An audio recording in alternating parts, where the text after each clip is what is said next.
सम्माननीय अध्यक्ष जी, मैं आज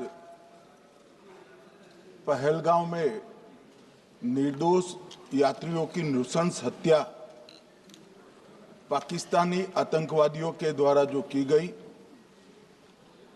और उसके जवाब में देश के प्रधानमंत्री जी ने दृढ़ इच्छा शक्ति का परिचय कराते हुए ऑपरेशन सिंदूर की सेना को परमिशन दी और हमारे वीर जवानों ने सटीकता बहादुरी के साथ पाक स्थित आतंकवादी अड्डों को चूर चूर करने का काम किया। वो घटना पर जो बहस हो रही है, इसमें हिस्सा लेने के लिए मैं खड़ा हुआ हूं। माननीय अध्यक्ष जी, सबसे पहले पहलगांव में जो नृशंस हत्या की गई निर्दोष नागरिकों की, धर्म पूछकर उनको मारा गया, इनके परिवार के सामने मारा गया और बड़ी बर्बरता के साथ ये हत्याएं की गई, इसकी मैं घोर निंदा करता हूं। और जो मारे गए हैं इनके परिजनों के साथ अत्यंत हृदय की गहराइयों से मैं संवेदना भी व्यक्त करना चाहता हूं। ऑपरेशन सिंदूर के जवाब में पाकिस्तान के हमारे नागरिक ठिकानों पर गोलीबारी की, इसमें भी कुछ नागरिक हताहत हुए,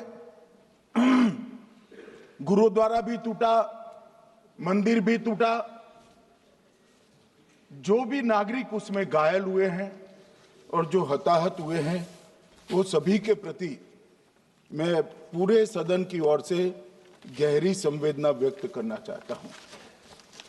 माननीय अध्यक्ष जी, कल से यहां पर पक्ष और विपक्ष दोनों की चर्चा चल रही है और स्वाभाविक है, जब इस तरह की नृशंस घटना घटे देश में, तब इस पर मुक्त चर्चा भी होनी चाहिए, चिंतन भी होना चाहिए, आगे न हो इसकी व्यवस्था की भी चिंता होनी चाहिए। माननीय अध्यक्ष जी, मैं विषय पर आने से पहले आपके माध्यम से सदन को और सदन के माध्यम से पूरे देश को ऑपरेशन महादेव जो कल एक हुआ है, इसकी जानकारी देना चाहता हूं।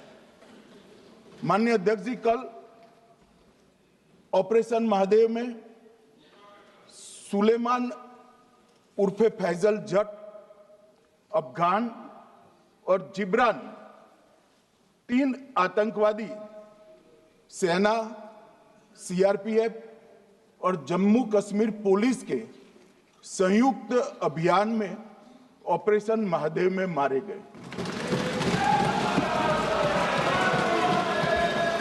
और माननीय अध्यक्ष जी, ये जो सुलेमान है, ए श्रेणी का लश्कर तोयबा का कमांडर था। पहलगाम हमले में और गगनगिर आतंकी हमले में वो लिप्त था। इसके ढेर सारे सबूत हमारी एजेंसियों के पास है। अफगान ए श्रेणी का लश्कर तैयबा का आतंकवादी था और जिब्रान भी ए ग्रेड आतंकवादी था। और माननीय अध्यक्ष जी, मैं सदन को और सदन के माध्यम से पूरे देश को बताना चाहता हूं, जिन्होंने बैसरन घाटी में हमारे प्रवासियों को, नागरिकों को मारा था, ये तीनों आतंकवादी ये थे और तीनों मारे गए।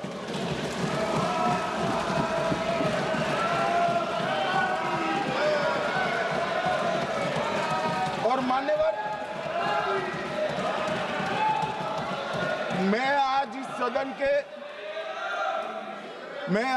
सदन के माध्यम से सेना के पैरा 4, सीआरपीएफ के सारे जवान जो अभियान में शामिल थे और जम्मू कश्मीर पुलिस के जो जवान थे, वो सभी को सदन और पूरे देश की ओर से बहुत बहुत साधुवाद देना चाहता हूं। माननीय अध्यक्ष जी, मैं इस ऑपरेशन महादेव के बारे में थोड़ा डिटेल में बताना चाहूंगा। ऑपरेशन महादेव की शुरुआत 22 मई 2025 को, एक प्रकार से तो जिस दिन हत्या हुई थी उसी दिन रात को 22 मई 2025 को हुई। जिस दिन हत्या हुई थी उसी दिन रात को एक सुरक्षा मीटिंग की गई थी जम्मू कश्मीर में। ये पूछ रहे थे, कोई गए नहीं, सिर्फ राहुल गांधी गए। अब आपकी आंख कौन से चश्मे से देख रही है मुझे मालूम नहीं। माननीय अध्यक्ष जी, 1 बजे हमला हुआ, मैं 5:30 बजे श्रीनगर में उतर चुका था। माननीय अध्यक्ष जी, अरे सुनो सुनो, मैं बताता हूँ ना 22 में, सुनो ना प्लीज, धैर्य रखकर सुनो, हमने आपको नहीं टोका है, सुनना पड़ेगा भाई, ऐसे नहीं चलेगा। माननीय अध्यक्ष जी, नहीं, पर बैठे बैठे मत बोलिए आप भी। माननीय अध्यक्ष जी, 23 अप्रैल को टिप्पणी मत करिए। एक सुरक्षा मीटिंग की गई। सभी सुरक्षा बल, सेना, CRPF, BSF, Jammu Kashmir police, और सबसे पहले उसमें निर्णय किया गया कि जो नृशंस हत्यारे हैं वो देश छोड़कर पाकिस्तान भाग न पाए, इसकी हमने पुख्ता व्यवस्था की और भागने नहीं दी। 22 मई को आईबी के पास एक ह्यूमन इंटेल आई और एक क्षेत्र के अंदर, दाची गांव क्षेत्र के अंदर आतंकवादियों की उपस्थिति की सूचना मिली। आईबी और सेना द्वारा दाचीकाम क्षेत्र में अल्ट्रा सिग्नल कैप्चर करने के लिए जो इंस्ट्रूमेंट हमारी एजेंसियों ने बनाए हैं, इसके द्वारा इस सूचना को पुख्ता करने के लिए मई से 22 जुलाई तक लगातार प्रयास किए गए। ठंड में ऊंचाइयों पर हमारे सेना के अधिकारी पैदल इनके सिग्नल प्राप्त करने के लिए घूमते रहे, आईबी के अफसर भी घूमते रहे, सीआरपीएफ भी घूमती रही, और मान्यवर 22 जुलाई को हमें सफलता मिली। सेंसर्स के माध्यम से आतंकवादी होने की पुष्टि मिल गई। तब 4 पैरा जो हमारी सेना का एक हिस्सा है, उसकी नेतृत्व में 4 पैरा के जवान, सीआरपीएफ के जवान और जम्मू कश्मीर पुलिस के जवान मान्यवर एक साथ ये आतंकवादियों को घेरने का काम किया। सेना, सीआरपीएफ, जम्मू कश्मीर पुलिस की मीटिंग भी की गई। जो 5 ह्यूमन एसेट्स थे उनको भी वहां भेजा गया, और कुल मिलाकर कल जो ऑपरेशन हुआ, इसमें हमारे निर्दोष नागरिकों को मारने वाले तीनों आतंकी मौत के घाट उतार दिए। मान्यवर, तीनों के नाम मैंने बताए हैं, सुलेमान उर्फे फैजल जट, अफगान और जिब्रान। मान्यवर, वो तो एक आशंका थी कि यही लोगों ने घटना की है, मगर मैं बाद में एनआईए की जांच पर आता हूं, एनआईए ने पहले से ही इनको, जिन्होंने आसरा लिया था, वो लोगों को गिरफ्तार कर रखा था। उनको खाना पहुंचाने वाले लोगों को अपने कब्जे में रखा था। तो जब आतंकवादियों के शव श्रीनगर आए, इनसे पहचान कराई गई। 4 लोगों ने पहचान लिया, यही 3 लोग थे जिन्होंने पहलगांव में आतंकी घटना को, मगर हमने इस पर भी भरोसा नहीं किया मान्यवर, कोई जल्दबाजी नहीं की। हमने जो आतंकी घटना स्थान से कारतूस मिले थे, वो कारतूस का एफएसएल रिपोर्ट पहले से करा कर रखा था, और चंडीगढ़ सेंट्रल एफएसएल के अंदर बैलिस्टिक रिपोर्ट के आधार पर उनका रिपोर्ट तैयार था। जब ये कल आतंकवादी मारे गए, इनकी 3 राइफलें पकड़ी गई। एक M9 अमेरिकन राइफल थी और 2 AK-47 राइफल थी। जो कारतूस मिले थे वो भी M9 और AK-47 के भी थे, मगर हमने इससे भी संतोष नहीं माना। ये राइफलों को एक विशिष्ट विमान के द्वारा कल रात को 12 बजे चंडीगढ़ पहुंचा गया और पूरी रात फायरिंग कर इसके भी खाली खोखे जनरेट किए गए। 2 खोखों का मिलान किया गया, राइफल की नाली और निकले हुए खोखों का भी मिलान हो गया। तब ये तय हो गया कि इन्हीं 3 राइफलों से हमारे निर्दोष नागरिक मारे गए। और मान्यवर, आज मैं सदन को बताते हुए बहुत खुश हूं। मोदी जी ने ऑपरेशन सिंदूर कर आतंकवादियों को जिन्होंने आतंकवादियों को भेजा था, उनके आकाओं को जमीन में मिलाने का काम किया था। सेना और CRPF ने वो आतंकवादियों को भी समाप्त कर दिया। और मान्यवर,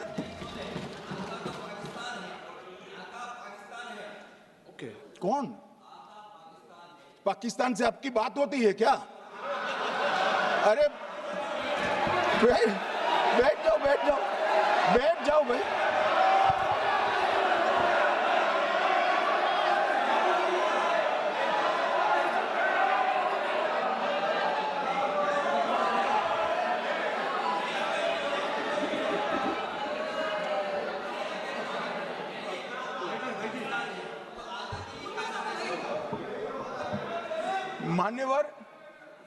मान्यवर, मैं बताता हूं कैसे इनके आका मारे गए, वो भी नाम के साथ बताता हूं, जगह के साथ बताता हूं, घंटे, मिनट और सेकंड के साथ बताता हूं। मान्यवर, मैं तो अपेक्षा करता था कि जब एक सूचना सुनेंगे पक्ष विपक्ष में खुशी की लहर दौड़ जाएगी, मगर ये स्याही पड़ गई इनके चेहरे। ये क्या है मान्यवर, किस तरह की पॉलिटिक्स? भाई आतंकवादी मारे गए, आपको इसका भी आनंद नहीं है?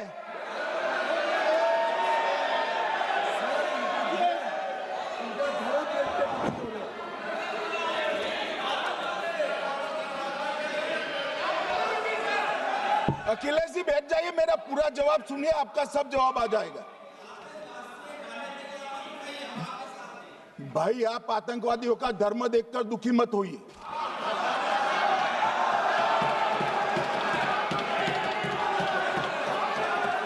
अखिलेश बैठ जाइए यार।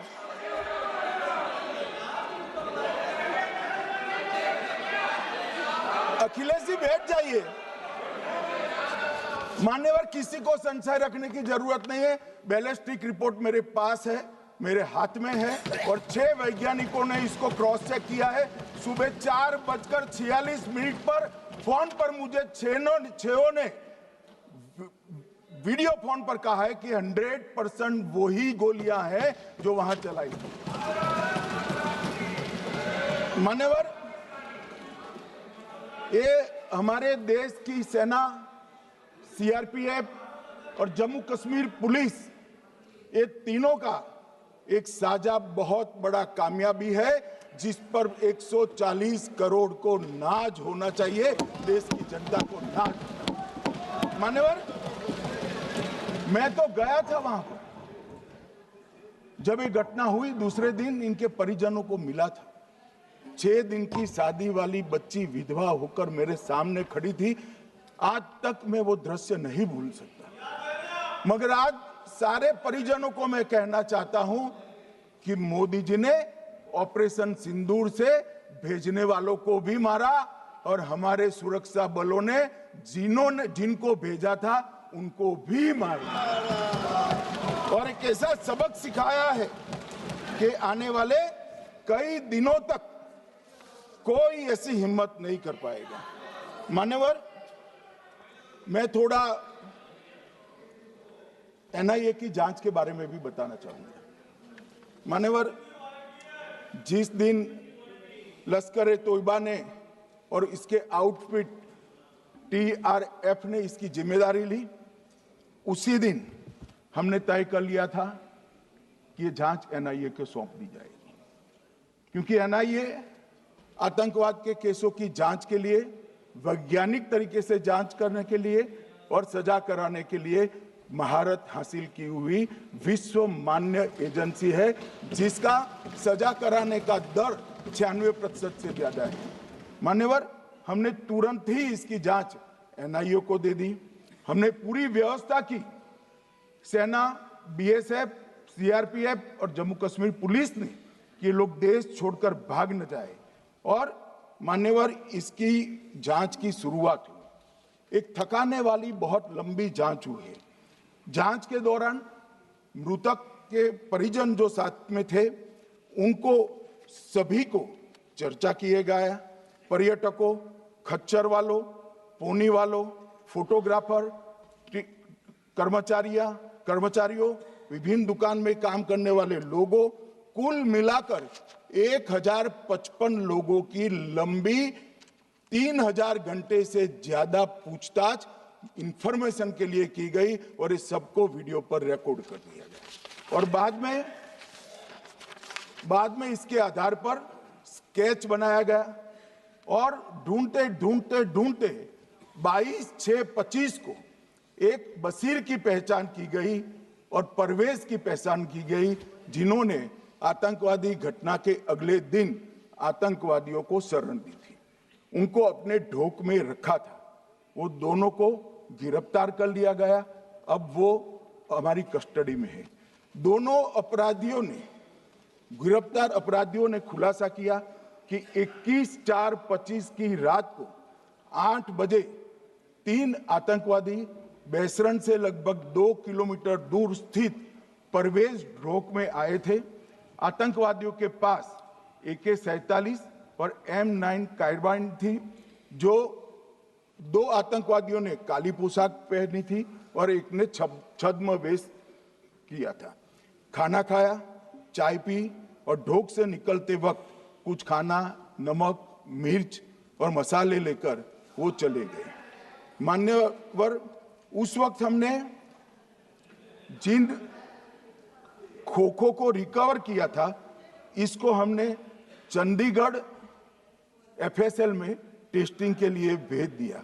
और जब चंडीगढ़ FSL में टेस्टिंग के लिए भेजा गया तो वही राइफल से एप्को आतंकी हमला हुआ था, वो भी निश्चित हुआ। तो आज इसके साथ साथ दूसरे एप्को आतंकी हत्या को अंजाम देने वाले आतंकियों का भी इसके साथ ही समाप्ति हुई है, उनको मार दिया गया है। मान्यवर, और इसके बाद में स्केच बनाया गया। गिरफ्तार किए गए दोनों आरोपियों की माता जो थी, इन्होंने ये तीनों आतंकियों के मृतदेहों को पहचान लिया है। दोनों आतंकवादी घटना में साथ लेने वाले उनके साथियों ने भी पहचान लिया है और अब उसकी FSL की पुष्टि भी आज सुबह 4 बजे हो गई थी। अब मैं जांच का पूरा ब्यौरा बताना चाहता हूं। मान्यवर, ये हमले में 3 पाकिस्तानी आतंकवादी थे। हमले में 2 AK-47 और 1 M9 कार्बाइन का प्रयोग किया गया था। और अब जो पकड़े गए हैं, इसके सुलेमान के कारण एप्को का मामला भी आज रिजॉल्व हो रहा है और आतंकवादियों को पनाह देने वाले 2 स्थानीय लोगों को भी इस केस में पकड़ लिया गया है। अब मान्यवर, कल पूछते थे कहां से आए, कहां गए, किसकी जिम्मेदारी है। भाई, जिम्मेदारी हमारी ही है। हम सरकार में हैं, हमारी ही जिम्मेदारी।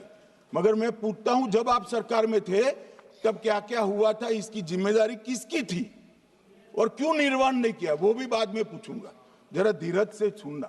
मगर मान्यवर, मुझे एक बड़ा दुख हुआ। कल इस देश के पूर्व गृह मंत्री चिदंबरम जी ने सवाल उठाया कि क्या प्रूफ है कि ये आतंकवादी पाकिस्तान से आए। और मान्यवर, कब उठाया जब संसद में चर्चा होने वाली थी। क्या कहना चाहते हैं चिदंबरम साहब? किसको बचाना चाहते हैं? पाकिस्तान को बचाकर आपको क्या मिलेगा? वो ये कह रहे हैं कि और क्या है? मत जवाब दो।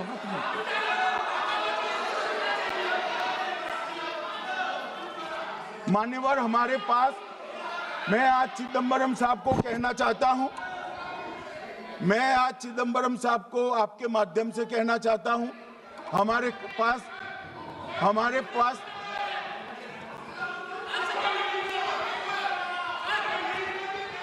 मान्यवर, हमारे पास प्रूफ है, वो भी मैं सदन के सामने रखना चाहता हूं कि तीनों पाकिस्तानी थे। 3 में से 2 के पाकिस्तान के वोटर नंबर भी आज हमारे पास उपलब्ध है। मान्यवर, ये राइफलें हैं, ये राइफलें भी हमारे पास उपलब्ध है। इनके पास से जो चॉकलेटें मिली हैं, वो चॉकलेटें ढोक में से मिली, वो भी पाकिस्तान की बनाई हुई चॉकलेट है। मान्यवर, ये कहते हैं कि पाकिस्तानी नहीं थे, इसका मतलब पूरी दुनिया के सामने इस देश का एक पूर्व गृह मंत्री पाकिस्तान को क्लीन चिट दे रहा है।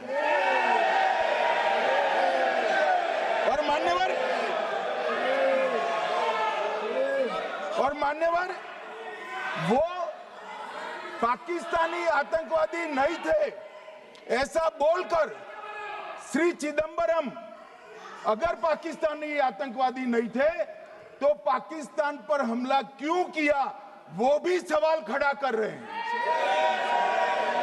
मान्यवर, आज पूरी दुनिया ने हमारे संसद सदस्य गए थे, स्वीकारा था कि हमला पाकिस्तान ने किया है। और इस देश का गृह मंत्री जो कांग्रेस पार्टी से आता है, वो कहता है कि क्या सबूत है? अरे मुझसे मांगते, मैं दे देता। टीवी से मांगते हैं, पूरी दुनिया के सामने उजागर करते हैं, सख्त सुबह खड़ा करते हैं। पाकिस्तान को बचाने का इनका ये षड्यंत्र आज 130 करोड़ लोग जान रहे हैं। बच नहीं पाओगे आप लोग, बच नहीं पाओगे। मान्यवर,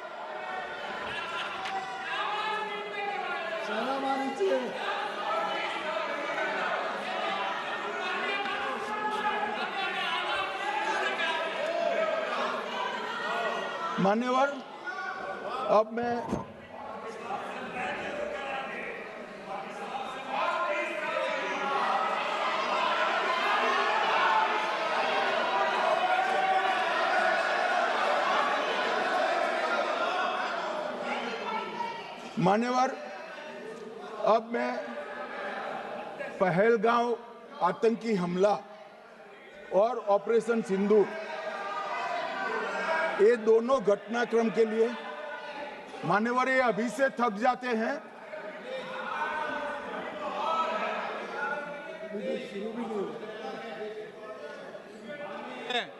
प्लीज बैठिए।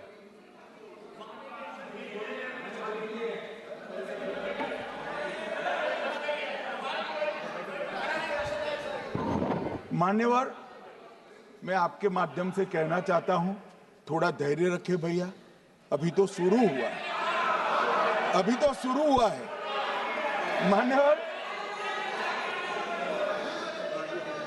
मैं पहलगांव आतंकी हमला और ऑपरेशन सिंदूर के बारे में पूरा घटनाक्रम बताना चाहता हूं। कल ढेर सारे सवाल उठाए।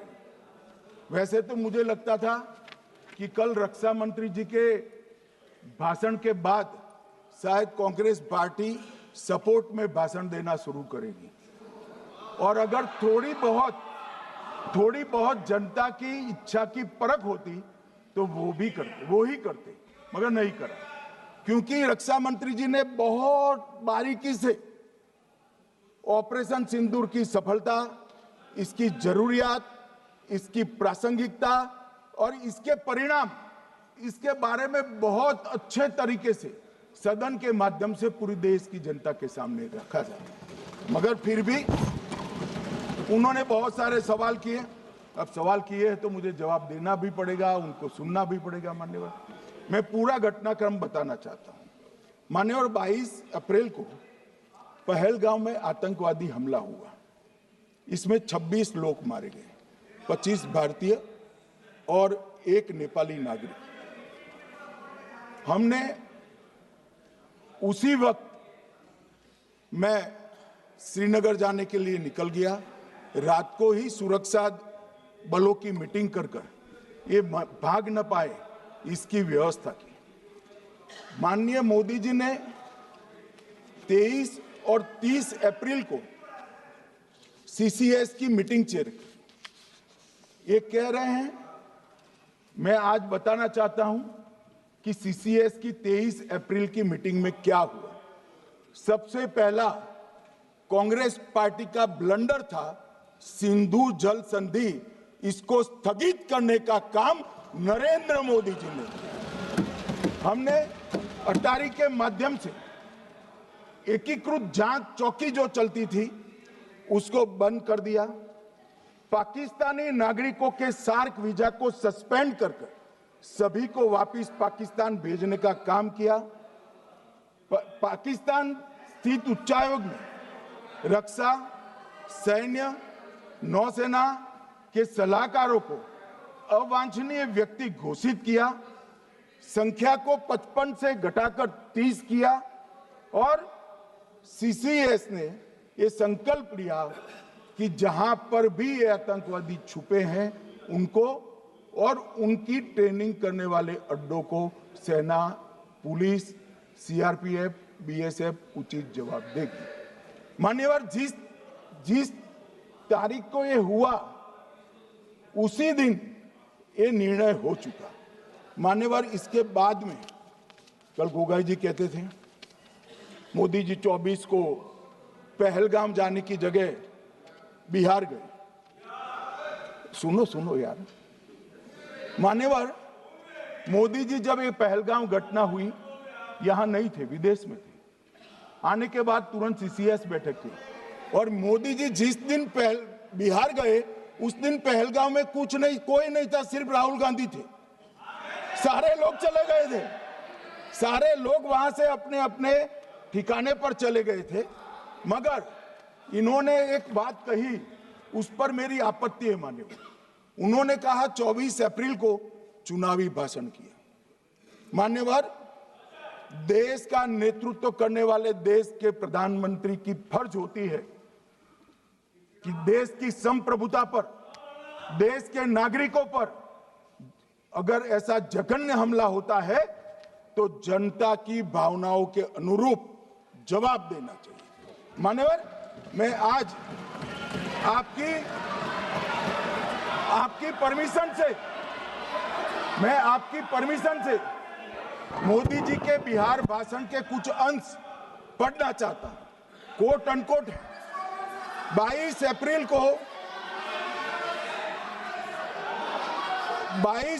को पहलगाम का यह हमला केवल निहत्थे पर्यटकों पर नहीं बल्कि पूरे भारत की आत्मा पर एक दुस्साहसपूर्ण प्रहार है। आतंकवाद के प्रति दृढ़ और कड़ा रुख, आतंकियों और इसके हमले की साजिश रखने वालों की कल्पना से भी बढ़कर उनको सजा दी जाएगी। मान्यवर, महत्वपूर्ण है आतंकियों और इसकी साजिश रचने वाले दोनों को। आतंकियों की बची खुची जमीन भी मिट्टी में मिलाने का समय आ गया है।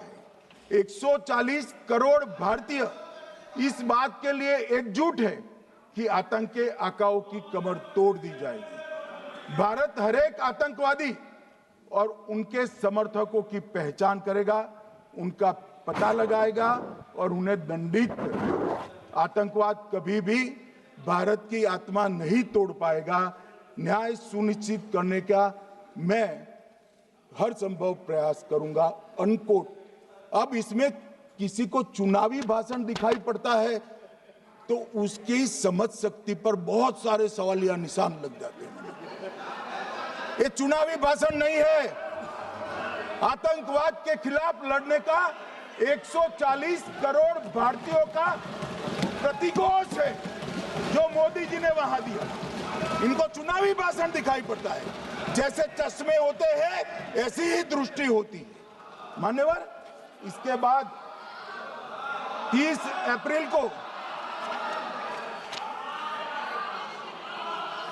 मान्यवर 30 अप्रैल को सीसीएस की बैठक हुई, पहले 23 को हुई थी।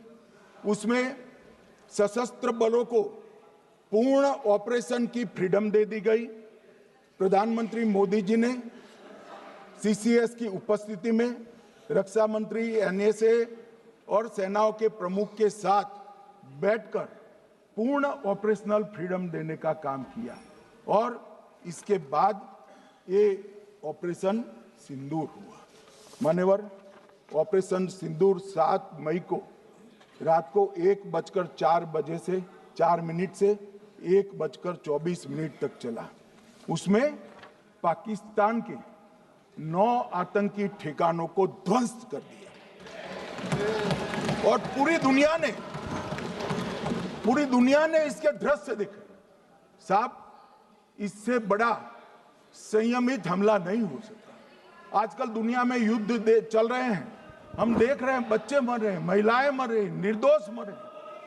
हमने 9 आतंकी अड्डों को समाप्त किया, परंतु एक भी सिविलियन नहीं मारा गया, केवल और केवल आतंकी मारे गए। स्थान थे मरकज सुभान अल्लाह बहावलपुर, मरकज तैयबा मुरीद के, महमूना जाया कैंप सियालकोट, अरे नाम सुनो काम में आएंगे, सरजाल camp Sialkot, Sawai Nala camp Muzaffarabad, Syedna Bilal camp Muzaffarabad, Gulpur camp Kotli, Barnala camp बिंगबर्ग और अब्बास कैंप कोटली। मान्यवर, सर्जिकल स्ट्राइक और एयर स्ट्राइक में हमने पाक ऑक्यूपाई कश्मीर में ही हमला किया, एक प्रकार से भारत के हिस्से पर ही हमला किया। पाक ऑक्यूपाई कश्मीर हमारा ही है, तो हमने तो हमारे हिस्से में हमला किया। मगर इस बार 100 किलोमीटर अंदर घुसकर पाकिस्तान की भूमि पर आतंकवादियों को तबाह करने का काम। और मान्यवर, ये आतंकी के ठिकानों पर हमला हुआ, इसमें मारा कौन गया? हाफिज मोहम्मद जमील जैसे मोहम्मद के प्रमुख मौलाना मसूद अजहर के बहनोई, मुदस्सर खादियान मरकज तैयबा मुरीद का प्रमुख, याकूब मलिक जेएम पदाधिकारी, मोहम्मद हमसा जमील जेएम ऑपरेटिव, मोहम्मद यूसुफ अजहर गंभीर रूप से घायल था फिर मारा गया, जैसे मोहम्मद का आमिर, मोहम्मद हसन खान गंभीर रूप से घायल था फिर मारा गया, जेएम ऑपरेटिव मोहम्मद हसन गंभीर रूप से घायल हुआ, अब्दुल मलिक, खालिद अबू अक्स और नोएम मलिक, इनका कोई पता ठिकाना नहीं। और मान्यवर, ये पूछते थे मुझे कल कि पहलगांव के दोषी कहां गए, वो पहलगांव के दोषी कहां गए? ये जो मैंने, अरे सुनो ना यार, ये जो 10 मैंने नाम पढ़े हैं, इसमें से 8 ये चिदंबरम एंड कंपनी के समय में आतंकवादी घटना घटाने वाले लोगों को नरेंद्र मोदी जी ने मारा। ये हमें पूछते हैं कहां गए? अरे भाई, आपके समय में जो छुप गए थे उनको चुन चुन कर हमारी सेना ने समाप्त कर दिया है। और ये 10 नहीं, कल राजनाथ जी घबराते घबराते बोले हैं, अब ऑथेंटिक शब्द का है, मैं बढ़ा नहीं सकता, मगर कम से कम 100 लोगों को हमारी सेना ने समाप्त, 100 से अधिक लोगों को हमारी सेना ने समाप्त करने का काम। मान्यवर, और इस पर भी गर्व नहीं कर सकते आप? इस पर भी गर्व नहीं कर सकते?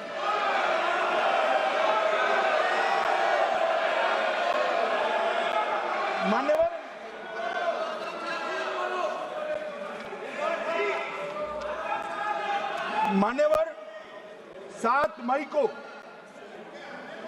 1:26 पर 22 मिनट पर ये हमारा काम समाप्त हो गया।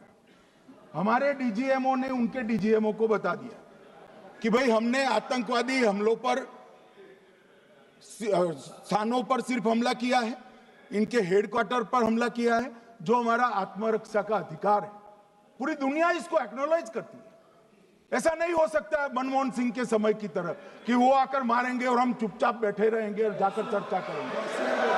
ये नरेंद्र मोदी सरकार, ऐसा नहीं हो सकता। डोजियर भेजते रहेंगे। मान्यवर, उरी में हमला हुआ, हमने सर्जिकल स्ट्राइक किया। पहलगाम में हमला हुआ, एयर स्ट्राइक करा, और अरे पुलवामा में हुआ, एयर स्ट्राइक करा, और पहलगाम में हमला किया। 100 किलोमीटर अंदर जाकर 9 अड्डों और 100 से ज्यादा आतंकवादी को समाप्त। मान्यवर, अब देखिए, हमने तो हमला किया था पाकिस्तान स्थित टेररिस्ट ठिकानों पर। अब पाकिस्तान से गलती हो गई। टेररिस्ट ठिकानों पर जो हमला किया था उसको वो अपने पर का हमला मान बैठे और पूरी दुनिया में कहते थे कि हमारा टेररिज्म से कोई लेन देन नहीं है। ये तो अब ऐसे ही ग्रुप करते, हम तो विक्टिम है, जो मनमोहन सिंह ने सर्टिफाइड भी कर दिया था कि ये भी विक्टिम है। मान्यवर, मगर दूसरे दिन इनकी श्रद्धांजलि का कार्यक्रम हुआ और पाकिस्तान को मालूम नहीं पड़ा कि ये पूरी दुनिया देखेगी। सेना के आला अफसर उनके नमाजे जनाजा में उपस्थित हुए, उनके जनाजे को कंधा दिया और ये सारे आतंकवादियों के जनाजे के जुलूस के अंदर पाकिस्तानी सेना, इनके अफसर, आईएसआई के अफसर, वहां की पुलिस के अफसर अश्रुभीनी आंख के साथ जुड़े थे। और मान्यवर, ये सिंदूर ने पाकिस्तान को पूरी दुनिया में एक्सपोज कर दिया कि पाकिस्तान के अंदर टेररिज्म स्टेट स्पॉन्सर्ड टेररिज्म है। ये पूरी तरह से, मान्यवर, पूरी तरह से एक्सपोज हो गया। 8 मई को पाकिस्तान ने हमारे रिहायशी इलाकों में हमला किया, हमारे सेना के अड्डों पर हमला किया, मगर एक भी मिसाइल से उनका कुछ नुकसान नहीं कर पाई। बहुत नजदीक से की हुई गोलाबारी के कारण हमारे एक गुरुद्वारा टूटा, एक मंदिर टूटा, कुछ हमारे नागरिक हताहत हुए। और दूसरे दिन 9 मई को मोदी जी ने सेना को हुक्म दिया, एक मीटिंग करी, राजनाथ जी, मोदी जी, एनएसए, सेना के सारे अध्यक्ष, और जवाब देने का तय किया और उनके 11 एयरबेस को क्षतिग्रस्त करने का काम किया। मान्यवर, 8 एयरबेस इतने सटीक तरीके से तोड़े गए, पाकिस्तान की पूरी एयर डिफेंस सिस्टम धरी की धरी रहेगी, कुछ नहीं कर पाई। नूर खान चकलाला एयरबेस तोड़ दिया गया, मुरीद तोड़ दिया गया, सुगुर्दा तोड़ दिया गया, रफीकी तोड़ दिया गया, रहीम यार खान तोड़ दिया गया, जकोबाबाद तोड़ दिया गया, सुक्कुर और भोलारी भी तोड़ दिए। और सुक्कुर, लाहौर, अरिफवाला, चुनेन, जकोकाबाद और नया चोर, ये 6 रडार सिस्टम भी उनके पूरी तरह से ध्वस्त कर दिए। 2 surface to air guided weapon Lahore और ओकारा में इनका जखीरा भी समाप्त कर दिया गया। और मान्यवर, ये हर चीज में पॉलिटिक्स करते हैं, हर चीज में। जब उन्होंने हमारे रिहायशी इलाकों पर हमला किया, फिर भी हमने इनके रिहायशी इलाकों पर हमला नहीं किया, सिर्फ इनके एयरबेस और एयर डिफेंस सिस्टम को निशाना बनाया और उनकी आक्रमण करने की क्षमता को पंगु कर रख दिया। हमारी पूरी सेना, पूरी वायुसेना, पूरी नौसेना अक्षुण्ण थी और उनकी हमला करने की क्षमता को हमने छिन्न विछिन्न कर दिया। पाकिस्तान के पास शरण में आने के अलावा और कोई चारा ही नहीं था। इसलिए मान्यवर इसलिए 10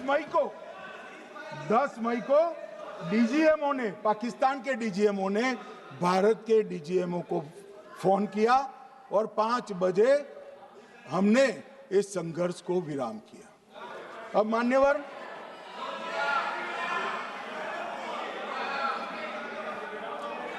ये लोग कल सवाल उठा रहे थे कि इतनी अच्छी पोजीशन में थे, आपने युद्ध क्यों नहीं किया? युद्ध के कई परिणाम होते हैं मान्यवर, करना न करना वो सोचकर करना पड़ता है। मगर मैं इसी देश के इतिहास से कुछ घटनाएं बताना चाहता हूं। 1948 में मान्यवर कश्मीर में हमारी सेनाएं निर्णायक बढ़त पर थी। सरदार पटेल ना बोलते रहे, जवाहरलाल नेहरू जी ने एक तरफा युद्ध विराम कर दिया। और मान्यवर मैं बड़ी जिम्मेदारी के साथ कहता हूं, मैं इतिहास का विद्यार्थी हूं, पाक ऑक्यूपाई कश्मीर का अगर अस्तित्व है तो जवाहरलाल नेहरू जी की ये युद्ध विराम के कारण है। इसका जिम्मेदार जवाहरलाल नेहरू है। मान्यवर 1960 में सरदार पटेल ने विरोध किया था, गाड़ी लेकर आकाशवाणी तक गए थे, घोषणा न करते दरवाजे बंद कर दिए थे। मान्यवर 1960 में सिंधु जल पर भौगोलिक व रणनीतिक रूप से हम बड़े मजबूत थे और उन्होंने सिंधु समझौता क्या किया? 80% भारत का पानी पाकिस्तान को दे दिया। मान्यवर 62 के लड़ाई की बात मैं बाद में करता हूं। 65 की लड़ाई में हाजीपीर जैसे स्ट्रेटेजिक जगह पर हमने कब्जा किया था, 66 में उसको लौटा दिया गया। मैं 71 के युद्ध की भी बात करना चाहता हूं। मान्यवर 71 में कल राजनाथ जी ने भी बताया, पूरे देश ने इंदिरा जी का समर्थन किया। उन्होंने पाकिस्तान के 2 टुकड़े कर दिए। बहुत बड़ी विजय थी भारत की और सदियों तक भारत इस विजय पर गर्व करेगा। हम सब भी करते हैं, हमें कोई आपत्ति नहीं। मगर हुआ क्या मान्यवर? युद्ध की विजय की चकाचौंध में क्या हुआ? 93 हजार युद्धबंदी हमारे पास थे, 93,000 और 15,000 वर्ग किलोमीटर क्षेत्र पाकिस्तान का हमारे पास था। 93,000 युद्धबंदी उस वक्त की पाकिस्तान की सेना का 42% और 15,000 वर्ग किलोमीटर क्षेत्र। मगर शिमला में समझौता हुआ, पाक ऑक्यूपाई कश्मीर मांगना ही भूल गए।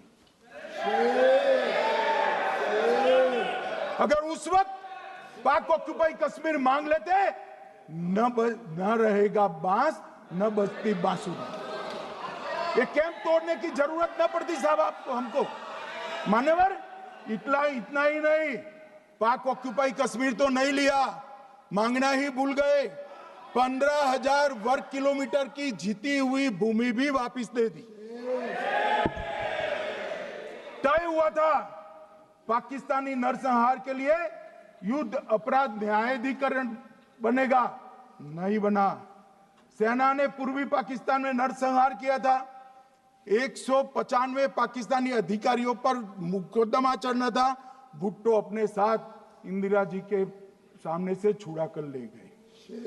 जनरल मानेकशॉ का एक कोट अनकोट कहता हूं, जनरल मानेकशॉ का, जो एक प्रकार से आर्किटेक्ट माने जाते हैं बांग्लादेश विजय के, इन्होंने कहा कि भुट्टो ने भारत के नेतृत्व को मूर्ख बनाया।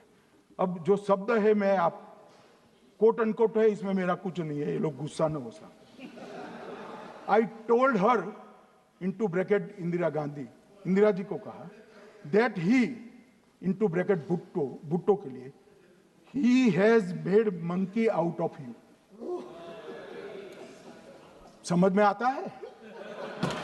ये फील्ड मार्शल साहब ने कहा है मान्यवर, और ये हमें सिखा रहे हैं। ये नहीं किया, वो नहीं किया, फलाना नहीं किया, ठिकाना नहीं किया। अरे भाई, आप तो पाकिस्तान को क्लीन चिट दे रहे हो कि पाकिस्तान ने हमला ही नहीं किया है। क्या अधिकार है आपको पूछने का? कोई अधिकार नहीं है। साहब देखिए क्या होता है। मैंने कहा पाकिस्तान को क्लीन चिट दे रहे हो, तो कनी मोदी जी कह रही है कि नहीं, हम नहीं दे रहे। कनी मोदी जी, माननीय अध्यक्ष जी, आपके माध्यम से मैं कनी मोदी को बताना चाहता हूं, माननीय सदस्य जी को, कि वो कह रही है हमने नहीं दिया, मगर जिसके साथ बैठते हो उसका दोस्त तो आपके सर पर आएगा ना। चिदंबरम जी कर रहे हैं, आपके राज्य से है, कांग्रेस के प्रमुख नेता है। देश के पूर्व गृह मंत्री कह रहे हैं कि पाकिस्तान ने आतंकवादी नहीं भेजे थे। क्या क्लीन चिट देना चाहते? किसी को अधिकार नहीं है साहब यहां आतंकवाद पर बोलने का, किसी को अधिकार नहीं। मान्यवर, मैं अब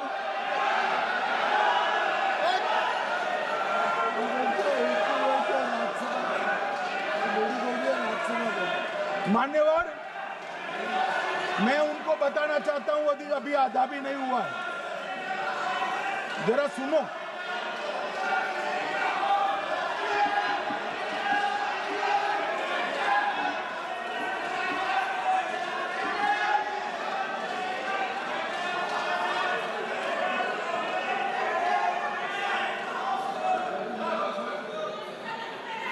मान्यवर, 62 के चिन्ह में क्या हुआ, 62 के युद्ध में क्या हुआ? ये अभी कल कुछ कांग्रेस के सदस्य चीन का सवाल पूछ रहे थे। मैं आज पूछना चाहता हूं, 62 के युद्ध में क्या हुआ? 38,000 वर्ग मीटर, पूरा सदन ध्यान से सुने, 38,000 वर्ग मीटर अक्साई चीन का हिस्सा चीन को दे दिया गया। और वर्ग किलोमीटर ही बोला, वर्ग किलोमीटर। और मान्यवर, ऐसी ही चर्चा उस वक्त सदन में हुई। मैं तो बड़ी गंभीरता से जवाब दे रहा हूं, मुझे बोलने नहीं देते। जवाहरलाल नेहरू जी ने क्या कहा? वहां घास का एक तिनका भी नहीं उगता है, वो जगह को क्या करे। तो एक संसद सदस्य ने, नेहरू जी का सर मेरे जैसा था, महावीर प्रसाद त्यागी जी ने कहा कि आपके सर पर भी एक बाल नहीं, वो चीन बेच दे क्या? मान्यवर इस तरह से जवाब देते थे, नॉन सीरियस टाइप के जवाब। और कल गोगोई जी बड़ा बड़ा उछल उछल कर बोल रहे थे। अरे गोगोई जी, आपको मालूम है उन्होंने चीन के बारे में, आसाम के बारे में क्या क्या था? आसाम को आकाशवाणी पर बाय बाय कह दिया था। रिकॉर्डिंग है, रिकॉर्डिंग है।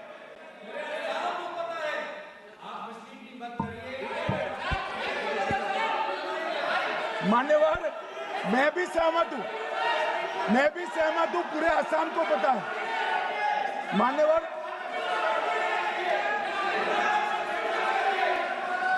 मान्यवर,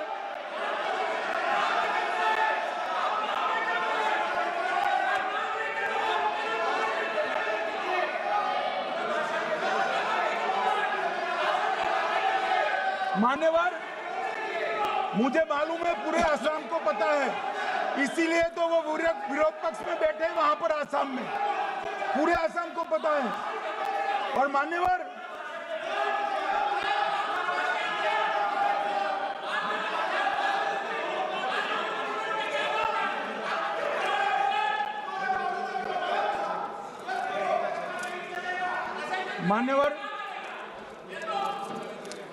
मान्यवर, जोर से बोलने से सत्य को छिपाया नहीं जा सकता।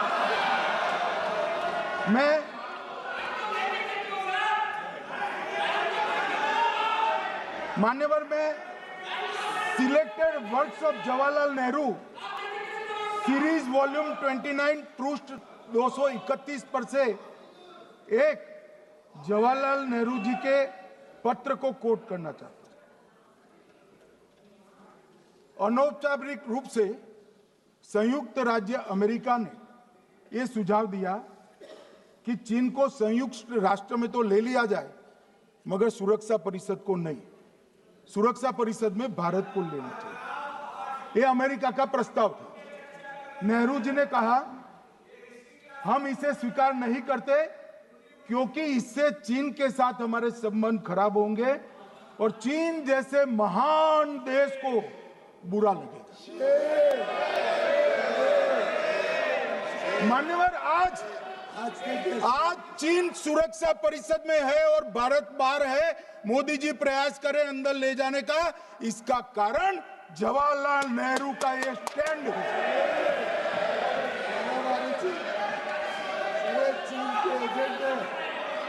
और मान्यवर, ये तो पीढ़ी दर पीढ़ी चलता आ रहा है।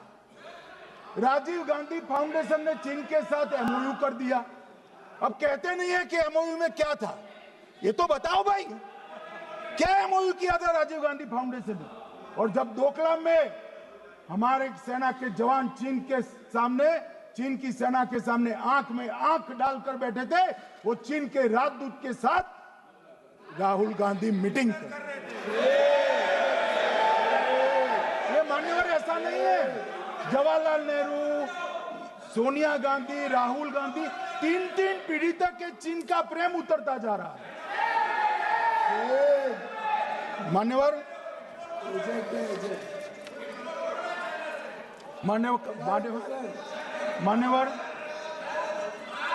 मैं अभी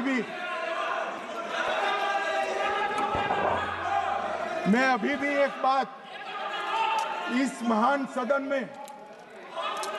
के माध्यम से देश की जनता को कहना चाहता हूं, जो मेरी मान्यता है।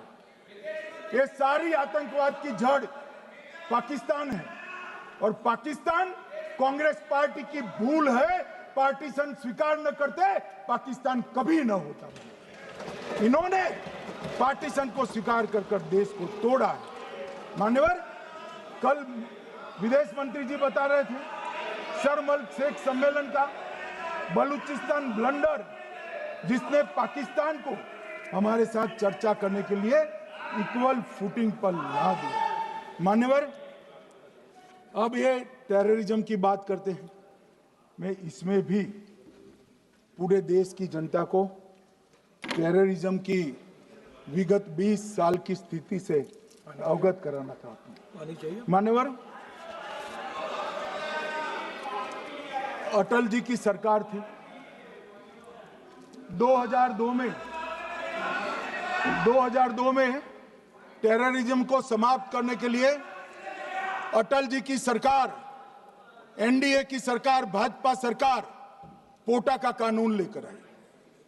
मान्यवर, मैं सदन को याद कराना चाहता हूं, पोटा कानून का विरोध किसने किया था? किसने किया? कांग्रेस पार्टी ने किया। हमारे पास बहुमत नहीं था राज्यसभा में। मजबूरन हमने कानून को घिर गया, मजबूरन संयुक्त सत्र बुलाना पड़ा और पोटा कानून संयुक्त सत्र में पारित हुआ। देश नहीं भूल सकता मान्यवर। और पोटा कानून को रोककर आज भी कांग्रेस पार्टी के नेता जब बोले तब कहे, पोटा कानून को रोककर किसको बताना चाहते थे आप? किसको बचाना चाहते थे? पोटा तो आतंकवादियों के खिलाफ था। पोटा को रोककर अपनी वोट बैंक का उल्लू सीधा करने के लिए आप आतंकवादियों को बचाना चाहते। और मान्यवर, 2004 में अटल जी की सरकार गई, मनमोहन सिंह, सोनिया गांधी की सरकार आई। आते ही पहला काम क्या किया मान्यवर? पहली ही कैबिनेट में पोटा कानून को रद्द कर दिया। मैं फिर से पूछता हूं, किसके फायदे के लिए कांग्रेस पार्टी ने पोटा कानून रद्द किया? जवाब दीजिए जरा यहां पर। और मान्यवर, इसके बाद क्या हुआ? 2004 के दिसंबर में पोटा कानून रद्द हुआ। 2005 में अयोध्या में रामलल्ला के टेंट पर हमला हुआ, आतंकवादी मारे गए।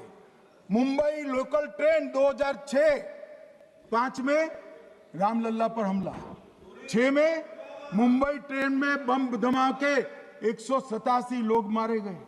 2006 डोडा उधमपुर में हिंदुओं पर हमला, 34 लोग मारे गए।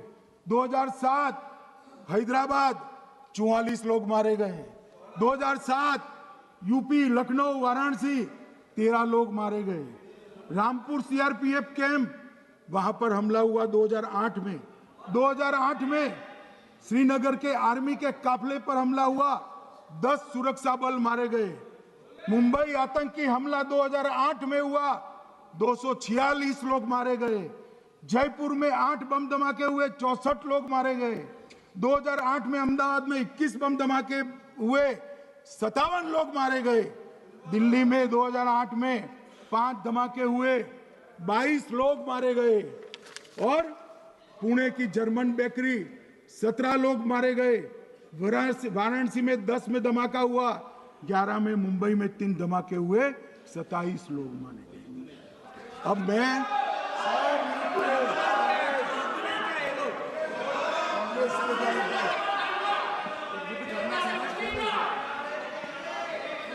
मान्यवर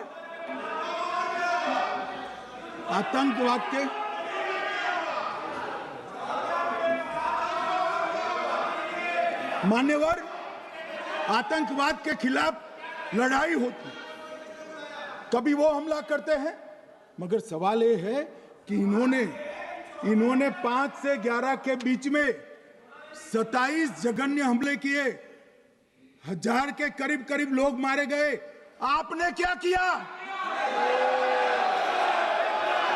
क्या किया आपने? जवाब दीजिए, क्या किया? और मैं राहुल गांधी जी को चैलेंज देना चाहता हूं, इन्होंने इस आतंकवादी हमलों के खिलाफ उनकी सरकार ने जो कदम उठाए, यहां खड़े रहकर हिम्मत से बताए देश की जनता को।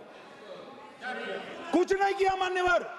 ये यहां से आतंकवादियों की फोटो पाकिस्तान भेजते रहे, डोजियर भेजते रहे। और मान्यवर ये कहते हैं कि आपके समय में भी हमले हुए।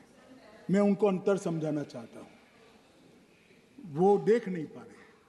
मान्यवर, हमारे समय में जो भी आतंकवादी घटना हुई, पाक प्रेरित और कश्मीर सेंट्रिक हुई। देश के हिस्से में 2014 से 2025 तक एक भी घटना नहीं हुई है मान्यवर। ये नरेंद्र मोदी सरकार है मान्यवर। और कश्मीर में भी आज स्थिति ऐसी हुई है, उनको पाकिस्तान से आतंकवादी भेजने पड़ते हैं। कश्मीर में आतंकवादी अब हमारे नहीं बनते हैं मान्यवर। और मैं सलमान खुर्शीद जी को भी याद करना चाहता हूं। एक बार मैंने बड़े सवेरे में नाश्ता करता था, टीवी पर उनको रोते हुए देखा। मुझे लगा क्या हुआ, कोई बड़ी घटना हो गई। तो रोते रोते वो श्रीमती सोनिया गांधी के घर से बाहर आ गए कि बाटला हाउस की घटना देखकर सोनिया जी फूट फूट कर रो पड़ी। अरे रोना था तो शहीद मोहन शर्मा के लिए रोते, बाटला हाउस के आतंकवादियों के लिए रोना आता है। और मान्यवर ये हमें पूछते हैं कि आपने क्या किया। कोई अधिकार नहीं है पूछने का, कोई अधिकार नहीं है मान्यवर। और ये हमें पूछते थे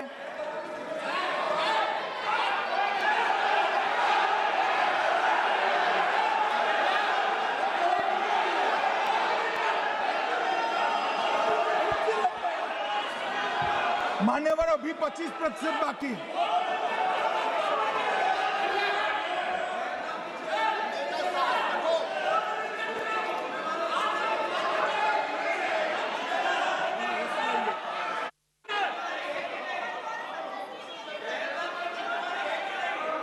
बैठिए, जवाब दे रहे हैं ना आपका, जवाब दे रहे हैं आपका। पहलगांव के बाद जो घटनाक्रम घटित, उसका जवाब दे दिया ना माननीय गृह मंत्री जी ने। आपने पूछा आतंकवादियों क्या हुआ, आतंकवादियों का जवाब दे दिया। क्या पूछना चाहते हैं आप? आपने हर सवाल पूछा, हर सवाल जवाब सुनिए माननीय गृह मंत्री जी। मान्यवर, इन लोगों को कल ऐसा था कि ये जो बैसरन के गुनहगार है वो पाकिस्तान भाग गए, तो बड़े आवाज से पूछते थे भाग गए भाग गए भाग गए, गृह मंत्री क्या करता है, जिम्मेदारी ले।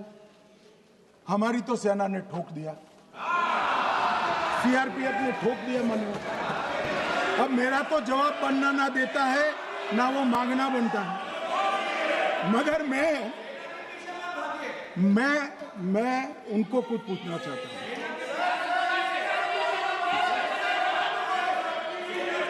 मान्यवर,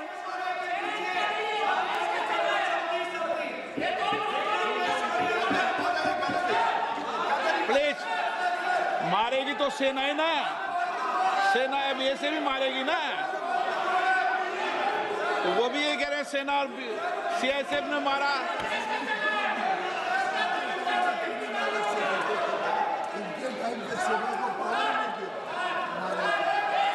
मान्यवर ये कहते हैं, साहब इसको बिठाओ जरा।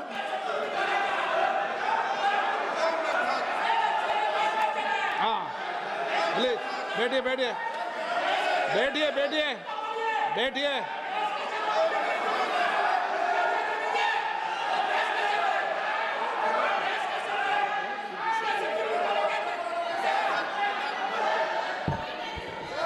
सबको मान्यवर, ये लोग मुद्दा उठाना चाहते हैं तो जरूर उठाए। मैं आज सुबह ही सलमान खुर्शीद जी का वो इंटरव्यू मेरे मोबाइल में रिजर्व कर आया हूं। आप जब भी कहोगे ये पूरे टीवी पर बताने के लिए मैं तैयार हूं। सेव कर आया हूं। इनकी इच्छा है तो कल एक समय तय करिए, यहां बता दीजिए चारों टीवी में, और देश की जनता भी देख ले।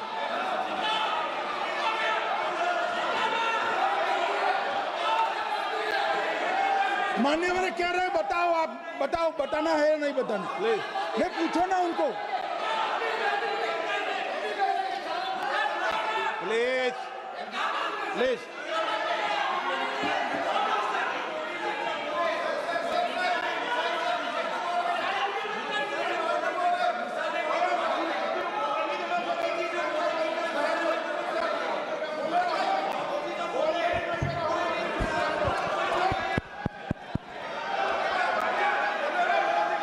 बिट्टू बैठ जाओ। मान्यवर ये पूछ रहे थे कि क्यों भाग गए। अब मेरा समय काफी जाएगा, मैं जरा संक्षिप्त में कहता हूं, घटनाओं पर नहीं जाऊं। दाऊद इब्राहिम कासकर 1986 में भागा, श्री राजीव गांधी की सरकार। सैयद सलाउद्दीन 93 में भागा, कांग्रेस की सरकार। टाइगर मेमन 93 में भागा, कांग्रेस की सरकार। अनीस इब्राहिम कासकर 93 में भागा, इनकी सरकार। रियाज भटकल 2007 में भागा, इनकी सरकार। इकबाल भटकर 2010 में भागा, इनकी सरकार। मिर्जा सादाब बेग 2009 में भागा, इनकी सरकार।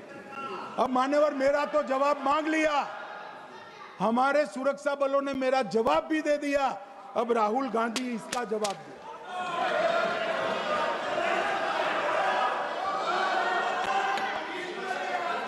मान्यवर अब मैं कश्मीर के विषय में मैं बात करना चाहता हूं। कल कहते थे कि गृह मंत्री ने भाषण किया था कि 370 की कलम जाएगी तो आतंकवाद कम हो जाएगा। क्या हुआ? मान्यवर मेरा हिसाब देना बनता है।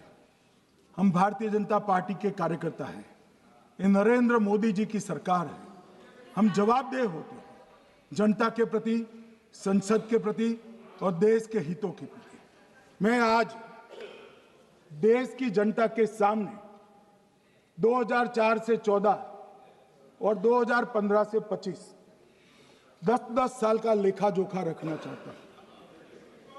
2004 से 14 में अखंड सोनिया मनमोहन की सरकार थी 10 साल की, और 15 से 25 अखंड रूप से नरेंद्र मोदी जी की सरकार। कश्मीर में टेरर इंसिडेंट 7,217 हुए थे 2004 से 14 में। 70% की कमी के साथ 2150 हो गए 1525। नागरिकों की मृत्यु 2004 से 14 में 1770 हुई, 2015 से 25 में कम होकर 357 हो गई, 80%।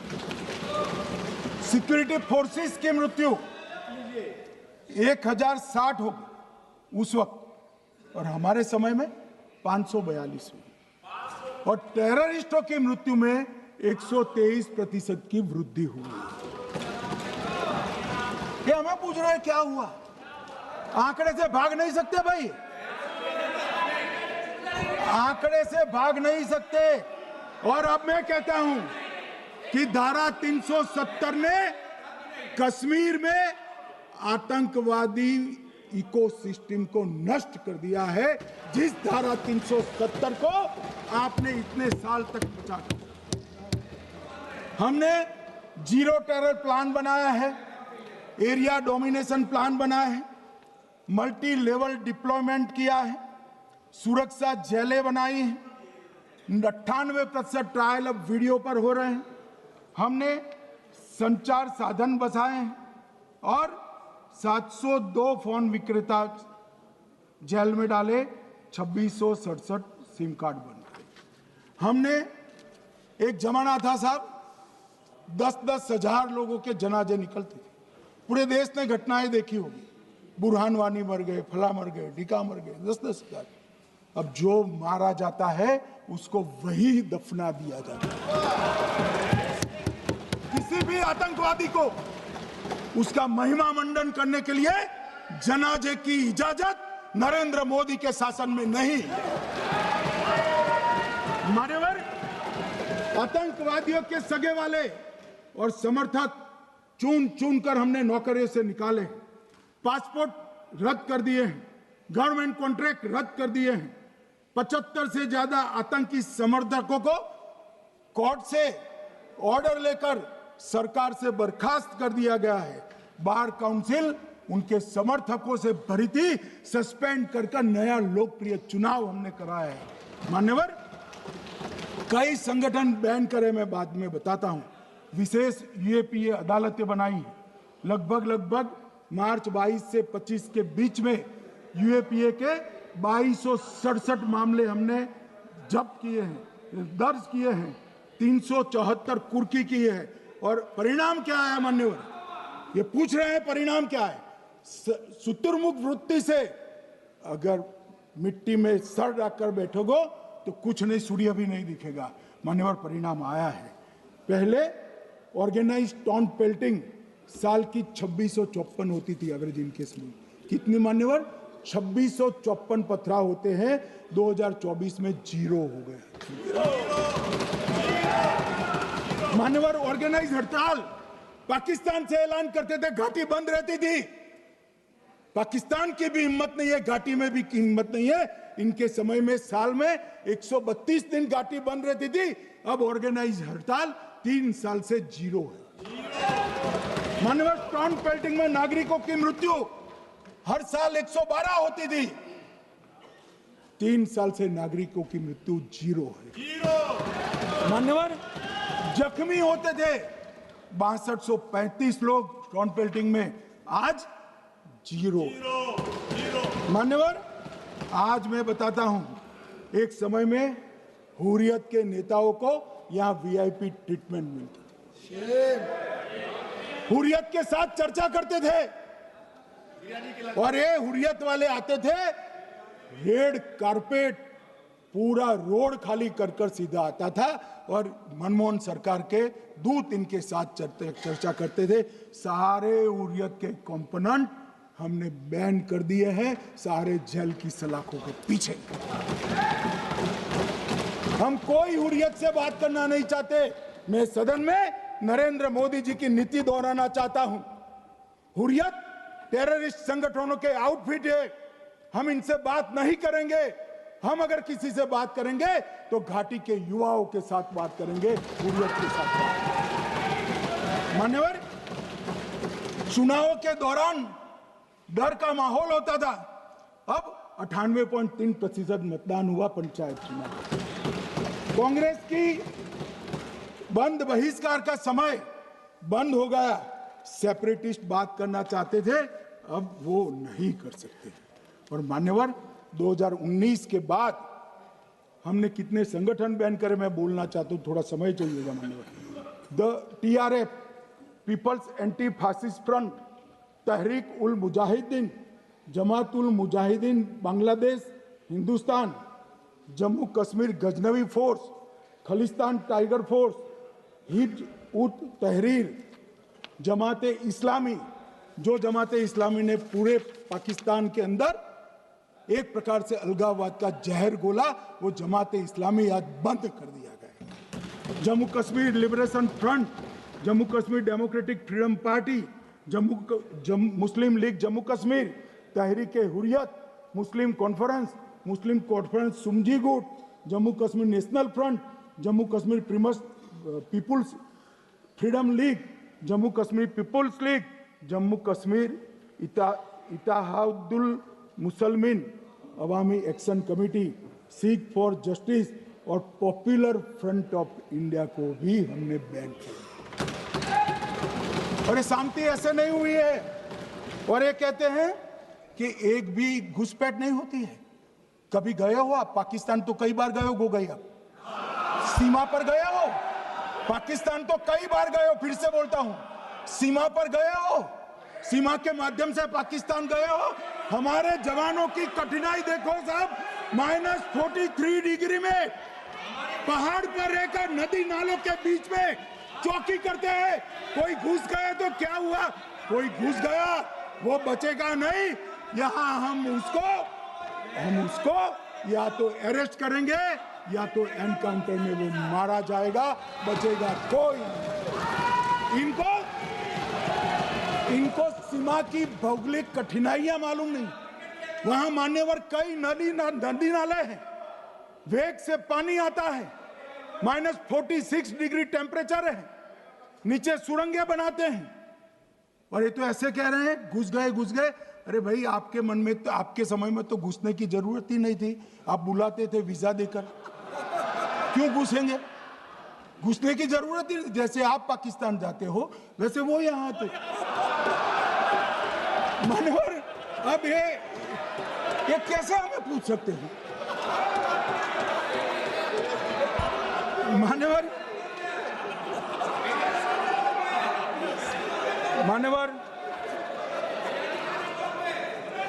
मैं समझ रहा हूं